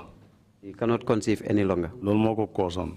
That is the cause of it. ñoom man xañ na time boobu man jaxasuma ak ñoom. Maybe I was not with them. waaye bi ma ñëwee laa gëstul ci lay ma wax yi yëpp. But when I came, I make investigation. I was told all of these stories. kenn ku nekk ci ñoom la dem naa ba ci yow ma gis la li la wanteeg yow. Each and one of them, I have visited him or her and to know what happened to you. waaye ñoom ñii ñëpp kenn ku ne sa yaram nga am jeexit tey fi ñuy wax nii. But up to now, they are all suffering from one thing or the other. lañ gëm mooy ci problème boobu lañ ko jëlee woon. And what they believe is all came from that problem. Because balaa loolu de am meluñu woon noonu. Because before the incident, they were normal. loolu daal mën naa ko ci wax. Thank you very much, Honorable, for that clarification. Jërëjëf, Honorable, ci leeral boobu. Can you tell us if the tractor that was taken away from the village, whether the tractor was returned back to the village after the incident? Tractor boobu ñu nangu woon nag ci waa dëkk bi ndax delloowaat nañ leen ko. Tractor biñ ko nangoo noonu ba gars yi jël caabi bi sama loxo. When they confiscated the tractor, the time they took the key from me. What committee bi management committee bi dañ meet. The management committee called for a meeting. ñi ñëw si man. They came to me. ñu ne ma léegi tractor bi lañ soxla. And they said that now we need the tractor. ma ne leen tractor bi nag comme policier ko jël. I told them that the tractor is taken by the police. loolu nañ dem consult suñu lawyer bi ba xam lu mu ñuy wax. Let's consult our lawyer and see what he will tell us. si lañ dem ci Sissoko. We went to the Sissoko, who is the lawyer. ñu explainal ko. We explained to him. mu ne ci yoon ren ngeen ko mën a laajee. And he said that we must go through the law. ñu ne ko naka mu ne da ngeen a suu ki nga xam ne moom lañ ko jox.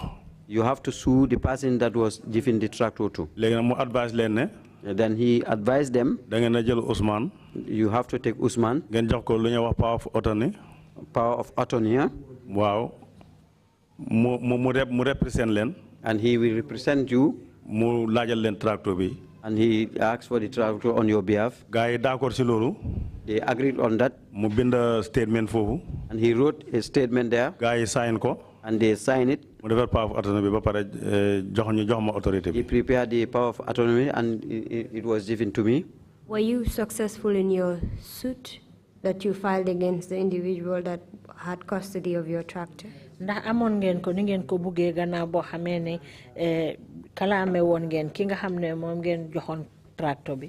déedéet parce que tractor bi tay boobu chef bi moom moo ko amee chef bi. Then the tractor was also handed over to the chef. case bi dem na almost Chief, 2 years. To the district chief, sorry. Okay. It went for 2 years. léegi biñ demee gis ne case bi mënatul a dem.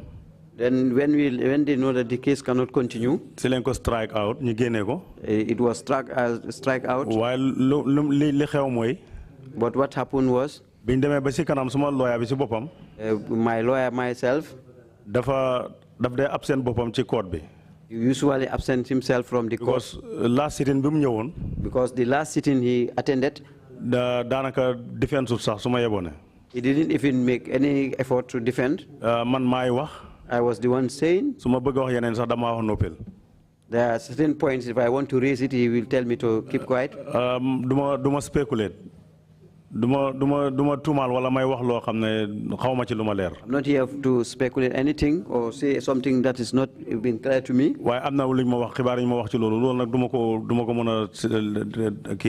But I was told some few things about that issue, but I cannot say it here. I already taken an oath, and I have to say the truth here. The next court, he was not there. He never noticed me. I called, but he never responded. I sent a message, he never responded. When I went to the court, I appealed that the court should be adjourned until I consult with my lawyer. The magistrate didn't want that. Okay, he accepted that appeal. Before the next sitting, I met with him. He told me that the grandfather was having one of the ceremonies. That this time he explained that why he didn't come. I gave him the date for the next sitting. He didn't come that one also. The third time he didn't come. He never noticed the court, no, neither myself. Then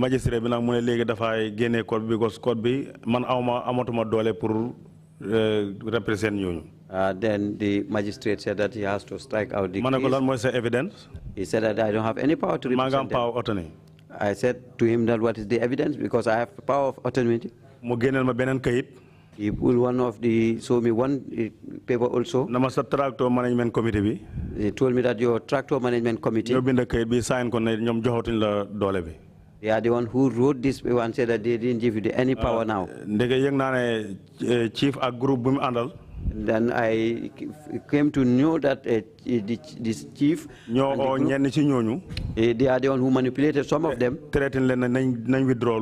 and threatened them that they have to withdraw it. When they withdrew it, they wrote a paper and signed it. That's the time, that's how the case was cancelled. They charged me $50,000. Then I was also fined another $50,000, and I also paid that one. Thank you very much, Honorable. Honorable. You've already highlighted the impact as to the health of the women.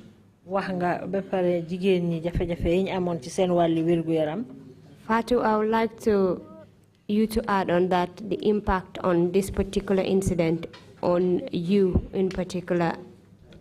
Fatu dama bugando nga yokka ci yow tam jafe-jafe bi nga xamne mom nga jëlé ci xew-xew bi ni yow ci sa bop.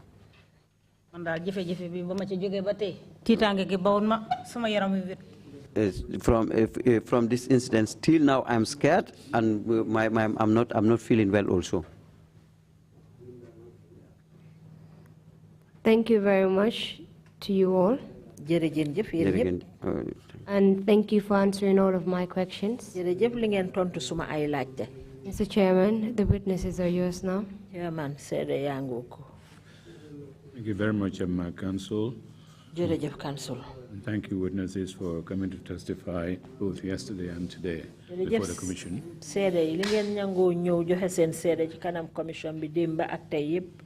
I'm sorry you had to endure such suffering in the hands of agents of the state. We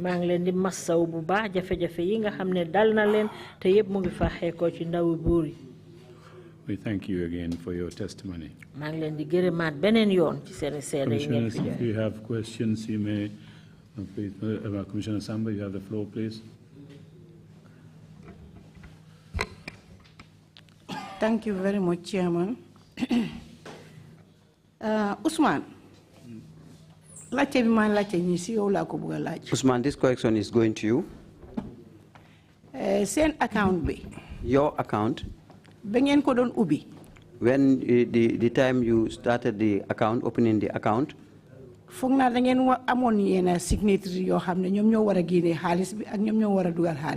I think you committed some signatories who can withdraw anything, any amount from the account. So nakala police farafenye bi muna withdraw halis bi from the bank. Then they would withdraw halis bi. How did the police withdrew that amount of money whilst they were not signatories to the account and none of you as signatory was there? Thank you very much. Police guy signatory use withdraw halis bi. They used the signatories to withdraw the money. I told you that they were called. Request account. And requested for the account. Signatory use them to bank withdraw halis bi. Those signatories and withdrew the money from the bank. Up to today, the money is with the police. Police withdraw halis bi. Signatories use withdraw halis bi. The police couldn't withdraw the money. They used the signatories. So legi sen account bi yow munon nga fatale ku ñata ngeen fa am. Can you remember how much was in the account? Wow, time bima koy bayi man. The time I was living, 50,000 mo fa nekkon. It was 50,000. Wow, 50,000 tek na tuti rek. 50,000 plus. Wow, parce que dafa am tank bu tojon tank tra xam nga tank tractor da fay ser. You know the one of the wheel of the tractor. Ñi withdraw na xale jand benen tank fix ko. Punch it and they bought another wheel. Why balance bu fa deson at that time 50,000 la. But the balance at that time it was $50,000. So legi dafa melni sen police dañ yobu sen xaliss bi ci mari foro. Wow, lool mo xew. Ñaareli laajte bi moy the second question is 50,000 biñ la charge kan si kan nga ko fay. The 50,000 that they fine you, to whom did you pay it to? Dama ko fay ci chief bi direct. I paid it to the chief directly. Bima njaka am xaliss bi. When I took the money first. Because magistrate bi daf na noko mëna fay rek lo am rek nga jox ko be bala mo jeex. The magistrate said I have to pay it on installment, any amount that I have. Amu deadline. There is no deadline for it. Madam legend 25,000. I brought 25,000 first. Ma yónnee nit pour mu yóbbul ma ko ci moom. I sent somebody to take the money to the chief. Mu ne moom du ko jël. He said that he will not collect that money. Léegi man tam ma ñëw téye suma xaalis. Then I also take my money. After 5-6 months. After 6 months. Ñi saaf ma samon. I was served with a summon. Ne ma dem ayu court bi Farafenni. That I should go and answer to the court at Farafenni. Court clerk bu ooma. The court clerk called me. Birkama la ko fekk sax. I met him at Birkama. Mu ne ma léegi pour boo bëggee bul appee ci court bi. If you want that you will not come to the court again. Da nga fay li nga gaay dafa am luñ plan ci yow. They plan something for you. Dañ la bëgg tëj. They want to jail you. Soo ko fayut. If you don't pay it. Boo demee ci court bi génn la xal bi dañ la tëj. If you go to the court, they will jail you. So sila ko ne kon dana ñëw. Then I told him that I will come. Ma dem lijjanti 50,000. Then I went and. Ma fekk ko Birkama fay ko mu jox ma receipt. I went to Birkama and paid and he gave me a receipt. So time bobu nonu kan mo nekkon chief fofu nonu? Then who was the chief at the district that time? Alaji Said Gay. It was Alaji Said Gay. Ngeen Sanjal. Ngeen Sanjal. Okay. Jërëjëf. Thank you. Massa ci sen choono bi. Thank you. Commissioner Kinte, you have the floor, please. Usman, Manelen Massa. Usman, sorry for all what you suffered. Man, affaire tractor will I topa.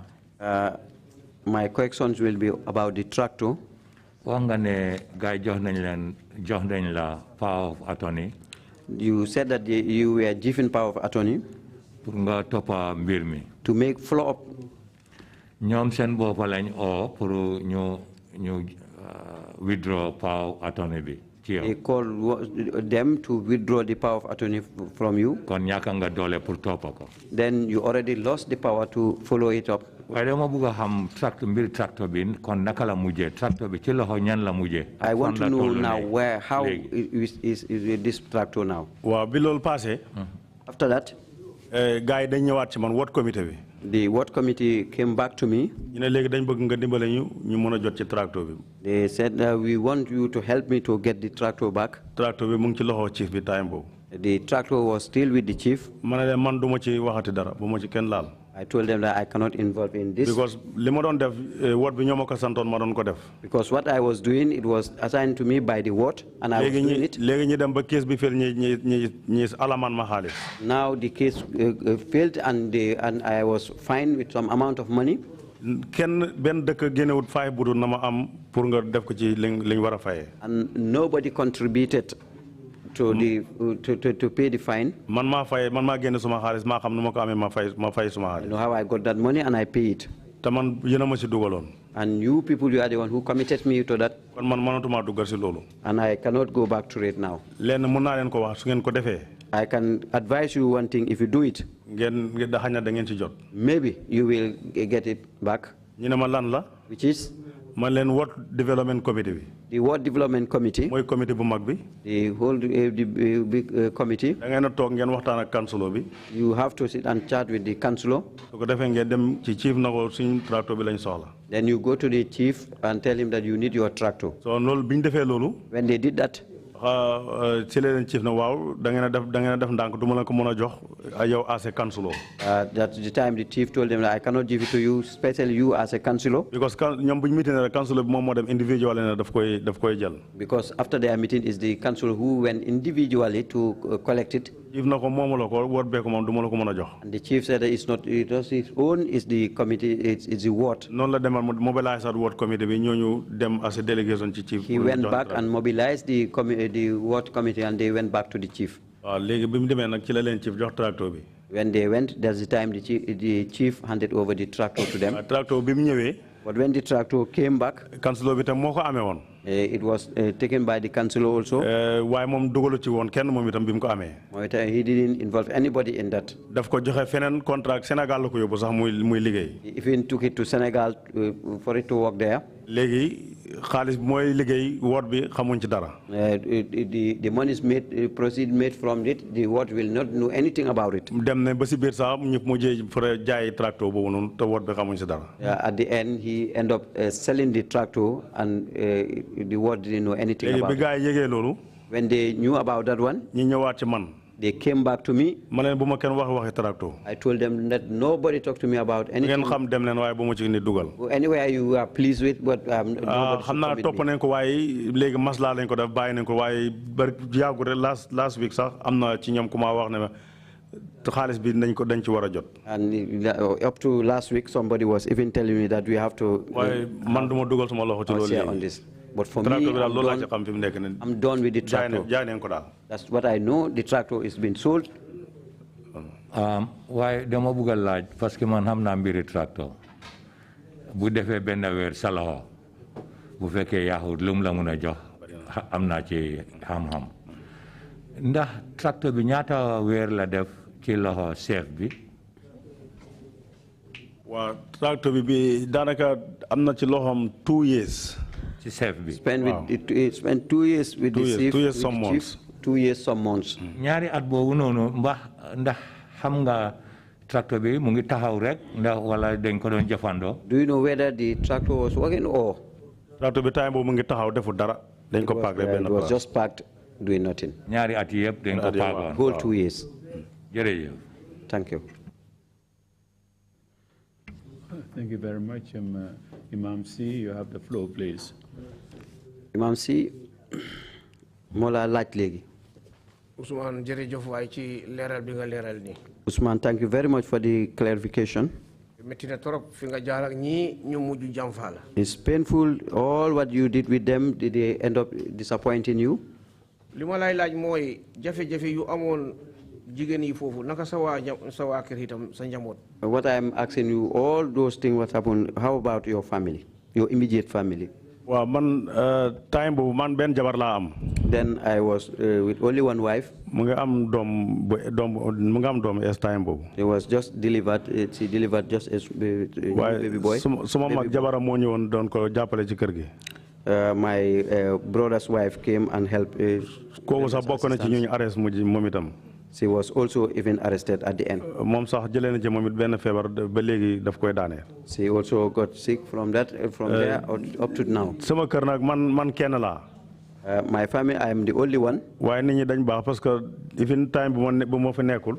Even when I was away, nit ñi dañ ñoo doon support sama family ci wàllu dund ak yooyu noonu. people usually support my family with feedings and the others. waaw loolu moom ñoom complain nañ ci dara. And there was no complaint on that. bi ma ñëwee itam jafe-jafe ma fekk try and resolve ko daal. When I came back, all the difficulties we were able to resolve it. waaw métti na waaye muñ ne dund nañ ko daal. Though it was painful, but we have survived it. sa jabar moo ci jëlee feebar. suma jabari mag. sa jabari mag. waaw My brother's wife. jërëjëf. Thank you. Mr. Chair. Yes, please. Yes, Sorry. I'd like to ask just one question so that you will address that question. Oh, go ahead, please. Honorable, do you know where Gorgin Mbub is currently posted? Honorable, ndax xam nga Gorgin Mbub jamono ji fan lay liggéey? Wow, yëg naa ne ñu ngi ko post Farafenni. I knew he is now posted at Farafenni again. Dem naa fa sax bëggoon koo gis. I went there to see him. Dafa am loo xewoon ma bëggoon koo gis. Something happened and I wanted to see him. Bi ma demee ñu ne ma dafa génn nekkut fi. When I went there, I was told that he was out. waaye yëg naa ne currently Farafenni daal lañ ko post. But now I know that currently he's at Farafenni. Mr. Chairman, that's quite close to their village, so I would like the Commission to issue a warning to that effect, that nothing should happen to the witnesses that testified against him at the Commission. Thank you. Li moo leeral foofu mooy fi ñu ko yóbbuwaat jegeyaat na leen torop bugg na chairman kilifa gi jiite penc commission bi mu def ay gaaral pour nag ne yéen ñi ñëw seede si fii pour dara bu leen dal gannaaw boo xamee ne nii kilifa la te mu ngi jege boor boobu. Yes, thank you very much, Council. If you have concluding remarks to make witnesses, you may please proceed to do so now. We'll start with Margaret Touré. Madam Touré, you have the floor. Seede bu fekkee ne am ngeen yeen kàddu yoo leen gaaral mu ngeen ko gaaral ñu commencé ko ci Margaret loo bëgg a tëjee. dama bëgg a tëjee. Yes, my closing remarks. ñun daal suñ jafe-jafe bi sonn nañ trop. We really suffered. jànkuwante woon nañ ne ñoom moom. Yes, we suffered with pain. yéen ñi nga xam ne nii yéen a ñu taxawu woon. Some of you people whom you know, you've been supporting us di ko gëstu. and been investigating about it. leen sant di leen gërëm. We are thanking you very well. ndax fit bi yéen a ñu ko jox sax. Because you make us to be able to come here. waaw ndax ñun dem na ba ci dëkk ba sax suñ déggee oto rek dañuy taw. Up to now, when we hear the noise of a vehicle, we have to run away. nañu leen sant di leen gërëm. We thank you very well. Thank you very much indeed. Madam Fatou Seka, can you speak with the baby on your back? Fatou Seka, léegi mën ngaa jël kàddu ndax danga doon nelaw ak sa doom ji ci sa gannaaw. Ngeen sant fu mu nekkee di leen gërëm. We are thanking you very much. ñi daan ñëw ca dëkk ba. Those who usually come to the village. ñoom it sonn nañ ci te ñoom ñoo ñu may fit sax. They suffered a lot, they tried a lot, and they are the one who even encouraged us. de keroog ba yaa dikkoon njëkk a ànd ak parent ba mu ñëwee. When Yadikon came with the parent, when he came there, bi mu daggee mbedd mi sax ñun ñëpp la suñ fit di dem. when we saw him, we were all scared again. jërëjëf jëf kay. Thank you very much. yàlla yàggal ñu fi ñun ñëpp. Amen. Thank you very much indeed, Madam Seka. Honorable Mature, you have the floor now. Thank you very much. li nga wax rek mooy ñu ngi leen sant di leen gërëm. We are still thanking you. TRRC. TRRC. seen liggéey ñëpp gis nañ ko. Everybody know your job. comme ni ko ñuy waxee. And as these people already said it. soo xamee Sabax Njaayen. If you knew Sabax Njaayen. dëkk la boo xam ne ñoom jaxasooñu ak nit ñi lool adduna bi daal noonu. They are a bit isolated. looloo tax ñoom sax wax daf leen jaaxal. This is why even to say something. da nga ko xam sax ci ñoom. You can even notice it from them. waaye ci seen liggéey bu rafet. But through your good job. tax na ñoom tey lii ñu ngi ko doog a am ci adduna. This is the first time they have this in their life. métti na waa ñi sant yàlla sant leen yéen tam. Now it was painful, but we have to thank God. And yéen a nga bàyyi xel ci ñëpp. And because your eyes are everywhere. ñu ngi leen sant gërëm di leen gërëm ci loolu. Thank you very much. li ma wax nag man sama bopp mooy. What I'm saying here myself is. lii am na solo. It is very important. Parce que nit su amé luko naxari. If somebody is not happy with something, ñu may ko chance mu wax lolo ñëpp dégg ko. he's given chance to voice out what pains him. Xolam dana sedd tuuti. He'll be very much glad. ñi ko dégg tam ñi nga xam ne ñoo def lii tamit. And those who committed this thing also. ak lu leen ko mën a tax a def. And all what has made them to do it. ñoom it nañ waaru ci loolu ñuy wàcce seen bopp. Let them take their lesson from this. ñu baluwante axa. And we have to forgive each other. parce que lii suñ ko toppee. And because if we make follow up of this. suñ dëkkin du rafet. The way we'll be living each other will not be. loolu moo tax lu bëri sax. This is why many things. duñ ko wax. We will not say it here. parce que ñun xam ne nuñ dëkkee ca fañ jógee. And because we know how we are living. loolu la ñu ngi ñaan taxawaay bi ngeen ci def yéen.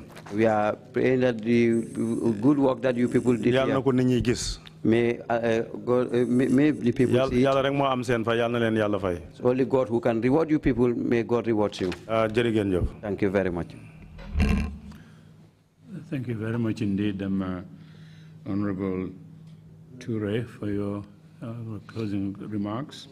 Jërëjëf Honorable Touré ci kàddu yooyu nga tëjee. And for coming to testify before the commission. Ak li nga nangoo ñëw joxe sa seede fii ci kanam commission bi. I have in my hands here maa ngi am fii ci suma loxo. the handset of the National Assembly. li nga xam ne mu ngi bàyyeekoo ci néegi député yi. And I've been looking at the proceedings of the National Assembly maa ngi doon seet ni nga xam ne noonu la néegi député yi di doxee. with respect to the establishment of the Trrc. lu aju ci li ñu taxawalee Trrc.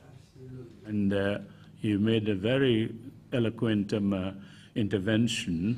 te am na kàddu yu xam ne am solo yoo ci def. On the day that the draft bill on the Trrc came to the floor of the National Assembly. ci bés bi nga xamee ne Trrc ci wàlli yoon yi ñu war a doxee ñëw nañ teewal ko ci kanam néegi député yi. I'd like to quote your 3-4 sentences of your intervention. bëgg naa fee wax sax ñaar ba ñetti kàddu yi nga xam ne yow def nga ko ci. And you had envisaged this development in the country with regard to truth-seeking. séntu woon nga yokkute bi nga xam ne dina am fii ci biir réew mi ci anam yoo xam ne dëgg lañ cee ut. You had a warning that you gave the country. am na dénku boo xam ne dénku woon nga ko réew mi. I wasn't sure if you had any idea that you will appear before this body that you were just about to establish. xaw ma woon sax ndax óoroon na la sax ndax yow di nga mun a teew fii bés. The few sentences go as follows. yi nga ci wax nag nii la. I think the purpose of the bill nga ne foog nga ne yaakaar nga ne lii ñu jël dugal ko pour mu doon loi. as a TRRC bill muy loi TRRC. is not to witch hunt anybody. nekkul loo xam ne de dañ ko def pour toppa kenn. Let us just try to work hard nañ fexe nag ñu liggéey bu baax. on how to establish the truth. seet daal naka la ñoo saxalee dëgga. That is my worry. man nag loolu moo ma jaaxal. And if we have those evidences, te suñ amee seede yooyu. I think we are all one people. bon nag ñun ñëpp benn lañ. One nation. ñun ñëpp benn lañ ñoo bokk réew mi. Very good remarks, that you made. kàddu yooyu nga wax nag kàddu yu am solo la. And thank you so much, Emma, for coming to testify before the commission. te maa ngi laa gërëmati beneen yoon li nga nangoo ñëw pour joxe sa seede fii ci kanam commission bi. And thank you, Madam Seka, again for your jërëjëf testimony. Fatou Seck yow it ci say kàddu. And Madam Margaret Touré also. jërëjëf it Margaret Touré. We will take a break and then come back. Declaration for the security of the witnesses. No, counsel is already said. That's okay. What she said is enough. Make a statement. Go Yes, ahead, Mr. please, Chair, counsel. I did mention that you should issue a warning to the security officers that were involved in the issue, especially the head of that particular mission, who is now heading Farafenye. Yeah, no, I thought that was sufficient. The warning is okay. Wow, lawyer bi lim wax fofu moy ne ñu denku dal bu baaxa baax ñi nga xamne ñoo di njiti wala surtout police yi nga xamne janku wante won nañ ak ñoom surtout nak kako jité won légui mu ngi jité Farafeñe te Farafeñe jégé nante na ak Sabax Njaayeen ñu fexé dal ba buñ leen toppa ci dara. Thank you very much indeed. We will take a break and come back at 12:45. Meeting is adjourned. Thank you.